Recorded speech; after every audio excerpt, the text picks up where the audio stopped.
For 7 decades, one image was repeated like a mantra in the United Kingdom. Queen Elizabeth II, waving from the balcony of Buckingham Palace. She was the very image of calm, continuity, and the stability of an empire in transformation. But that calm was a necessary mask. A facade that hid one of the most turbulent, dark, and dangerous stories in modern politics.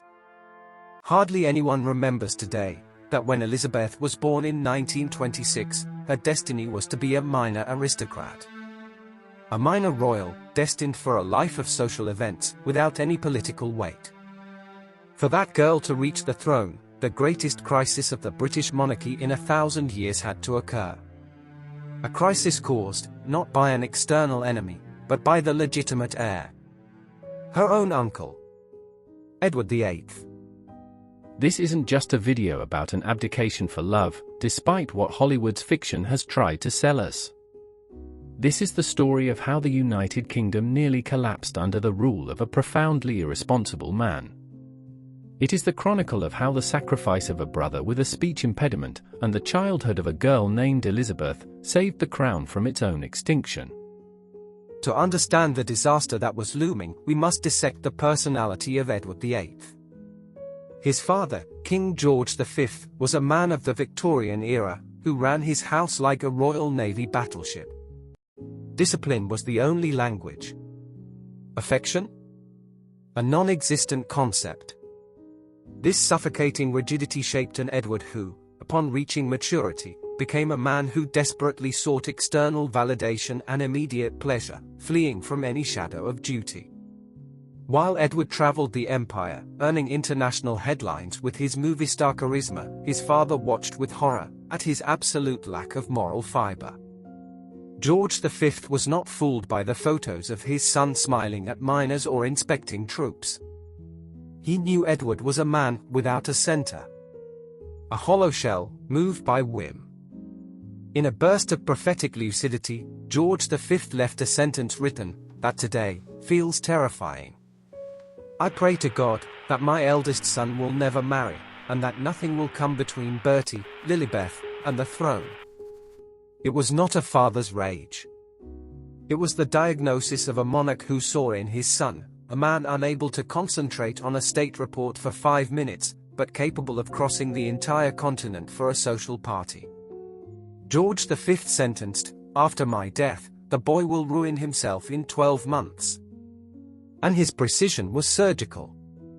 Edward did not last a single year on the throne. Many of those guests had direct connections with the Axis powers. Edward felt a poorly disguised fascination for the authoritarian dictatorships emerging in 1930s Europe. He admired the efficiency of regimes that did not have to deal with annoying, democratic bureaucracy. For the British government, having such a man on the throne, while fascism was rearming, was like leaving a child with a match inside a gunpowder warehouse. But the problem was not just his frivolous character. It was a top-level national security problem. The MI5 began to monitor the Prince of Wales, long before he was crowned. The intelligence reports of the time are devastating. Edward was chronically indiscreet. As king, he had access to the red boxes.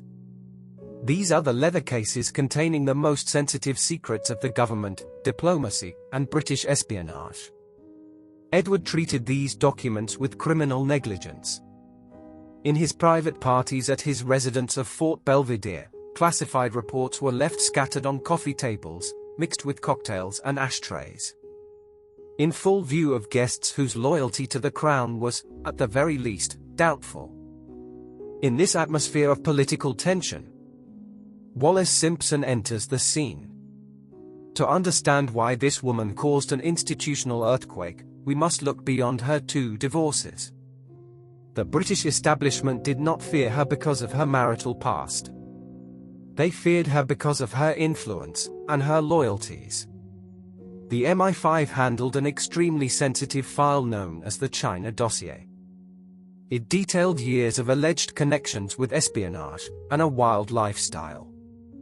But what truly terrified the government were her links in London with high-ranking German diplomats, such as Joachim von Ribbentrop. It was suspected that Wallis not only read the red box documents that Edward left forgotten, but that she actively leaked confidential information to Berlin. In 1936, upon taking the throne, Edward attempted a suicidal struggle against the Constitution. He believed his personal charisma gave him the right to bypass Parliament. He threatened to give a direct speech to the people via radio, bypassing his ministers. It was a move that almost broke British democracy. In the end, the system fought back. The abdication, on December the 11th, 1936, was not a romantic act. It was the surrender of a man who preferred his personal pleasure over the limits of his office. If the abdication was the scandal, what came next was the betrayal. Edward, now demoted to the Duke of Windsor, became a resentful pariah. In 1937, against the advice of the British government, he made an official visit to Nazi Germany. The photos of Edward smiling next to Adolf Hitler were not just propaganda. They were a statement of intent. Hitler even said, "I am convinced that, through him, permanent relations could have been established." His departure was our greatest loss. During the first years of the Second World War, while London suffered the terror of the bombs, Edward played a double game from his exile in Europe.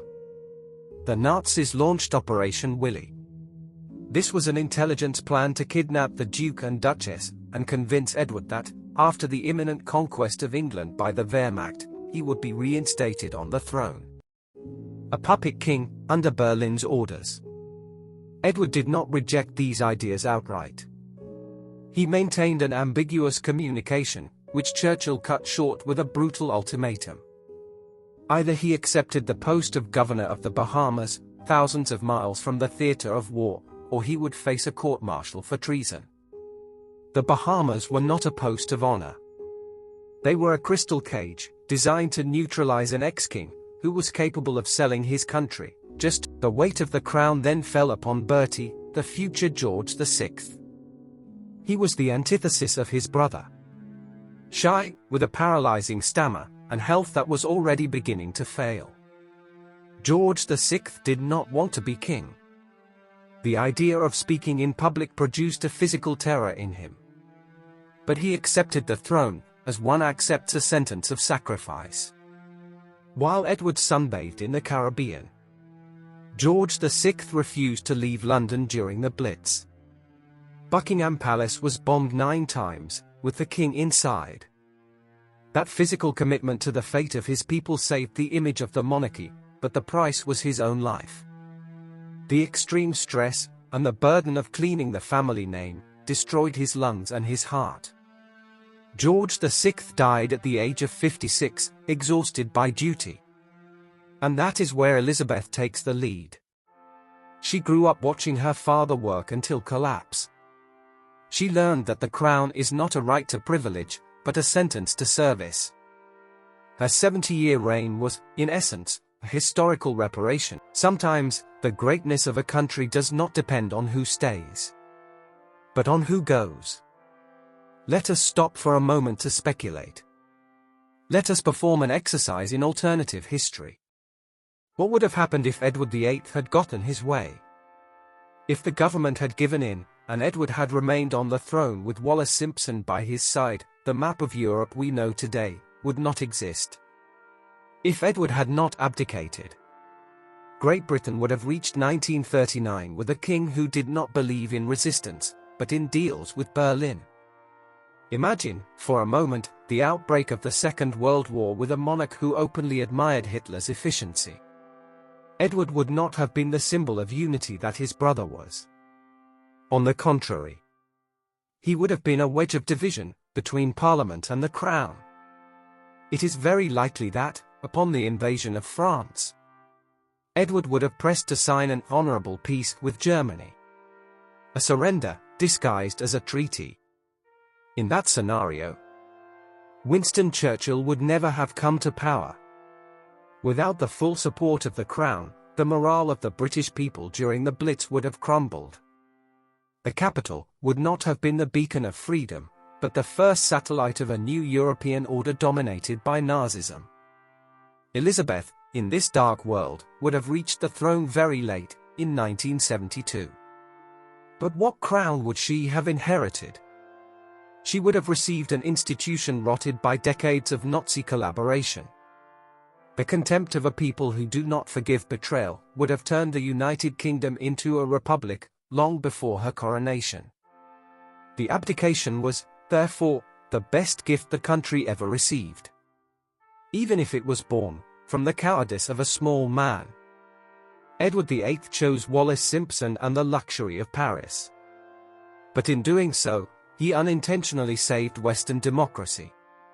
George VI, the brother who never wanted to reign, chose duty and gave his life for it.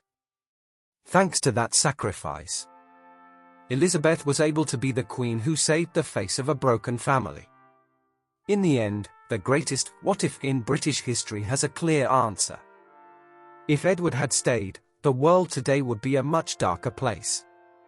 Fortunately, destiny preferred a girl named Lilibet. But the question remains, for you. If Edward had stayed, do you think the monarchy would have survived the war? Or would it have fallen, along with the dictatorships he so admired? I look forward to your thoughts in the comments.